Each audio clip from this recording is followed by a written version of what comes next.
Hi hello ನಮಸ್ಕಾರ, welcome back to my YouTube channel. ನಾನಿವತ್ತು ನಿಮಗೆ ಬಾಳೆ ಗಿಡದ ಪ್ರಾಮುಖ್ಯತೆಯನ್ನು ತಿಳಿಸ್ತಾ ಇದ್ದೀನಿ. ಕೊನೆ ತನಕ ವಿಡಿಯೋನ ನೋಡಿ ಸಪೋರ್ಟ್ ಮಾಡಿ. ಬಾಳೆ ಗಿಡ ಯಾರಿಗೆ ಗೊತ್ತಿಲ್ಲ ಹೇಳಿ. ಇದನ್ನು ಕೂಡ ಒಂದು ಥರ ಕಾಮಧೇನು ಅಂತಲೇ ಹೇಳಬಹುದು. ಯಾಕಂದರೆ ಬಾಳೆ ಗಿಡದ ಪ್ರತಿಯೊಂದು ಭಾಗವು ಅಮೃತಕ್ಕೆ ಸಮಾನ.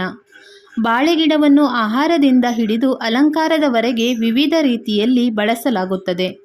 ಭಾರತದಾದ್ಯಂತ ವ್ಯಾಪಕವಾಗಿ ಮತ್ತು ಅಗ್ಗವಾಗಿ ಲಭ್ಯವಿರುವ ಬಾಳೆ ಗಿಡದ ಪ್ರಯೋಜನಗಳು ಹೀಗಿವೆ. ಬಾಳೆನಾರನ್ನು ಬಳಸಿ ಬಟ್ಟೆಗಳು ಮತ್ತು ವಿವಿಧ ವಸ್ತುಗಳನ್ನು ತಯಾರಿಸಿದರೆ, ಒಣ ಎಲೆಗಳ ದಾರದಿಂದ ಹೂವನ್ನು ಪೋಣಿಸಲು ಬಳಸಲಾಗುತ್ತದೆ. ವಿವಿಧ ಬಾಳೆಹಣ್ಣು ಅನೇಕ ಪೋಷಕಾಂಶಗಳನ್ನು ಒಳಗೊಂಡಿದ್ದು ಆರೋಗ್ಯಕ್ಕೆ ಉತ್ತಮವಾಗಿದೆ ಮತ್ತು ಇದಕ್ಕೆ ತುಂಬ ಬೇಡಿಕೆ ಸಹ ಇದೆ. ಬಾಳೆ ಹೂವು ರಕ್ತದಲ್ಲಿನ ಸಕ್ಕರೆ ಮಟ್ಟವನ್ನು ನಿಯಂತ್ರಿಸುತ್ತದೆ ಮತ್ತು ಹಾಲುಣಿಸುವ ತಾಯಂದಿರಿಗೆ ಉತ್ತಮ ಪೋಷಕಾಂಶ ಇದರಲ್ಲಿದೆ. ಬಾಳೆ ದಿಂಡು ಇದರ ಪಲ್ಯವನ್ನು ಬಾಯಿ ಚಪ್ಪರಿಸಿಕೊಂಡು ತಿನ್ನುತ್ತಾರೆ. ಇದರಲ್ಲಿ ಫೈಬರ್ ಅಂಶ ಸಮೃದ್ಧವಾಗಿರುತ್ತದೆ. ಬಾಳೆಕಾಯಿ ಸಹ ಪಲ್ಯ ಮಾಡಿ ಉಪಯೋಗಿಸುತ್ತಾರೆ.